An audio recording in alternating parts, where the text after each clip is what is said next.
سڵاو، من بەسۆز محەممەدم، ژینگە دۆستم و هاوکات خاوەنی پرۆژەی پەراف ڕیسایکڵم کە پرۆژەیەکی ژینگە دۆستانەیە بۆ ڕیسایکڵکردنی کاغەز. لە پرۆژەی هیوا من مناڵەکان فێرەکەم کە چۆن بتوانن زیاتر ژینگە دۆست بن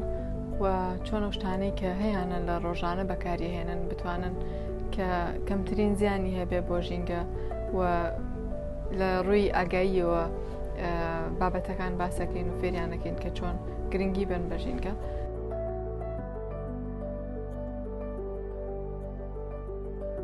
لەناو دەرسەکەشمانە لە ڕووی ئەمەلیەوە لە ڕووی کردداریەوە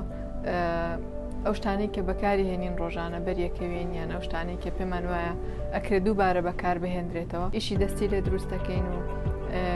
وەکو کاری هوەری بەڵام لەو شتانەی کە بەکار هێنرێنەوە شتی وا دروستەکەین کە مناڵەکان چێژی لێ ببینن و هەروها ئاشنا ببن پێی کە ئەتوانن جارێکی تریش هەمان شتکەن بخۆیان لە شوێنێکی تر لە ماڵەوە. من زۆر دەستخۆشیەکەم لەو ڕێخەرانی ئەو پرۆژەیە و هیوادارم بەردەوام بێت بەڕاستی و دەستخۆشیەکەم لە کتێبخانەی جامیعەی ئەمریکی کە بە دڵفراوانیەوە ئەم پرۆژیان لە خۆیان گرتووە لە ڕوو شوێنەکەەوە و هەم ستافەکەی کە زۆر بە شێوەیەکی باش و میهرەبانانە تێپەڕی.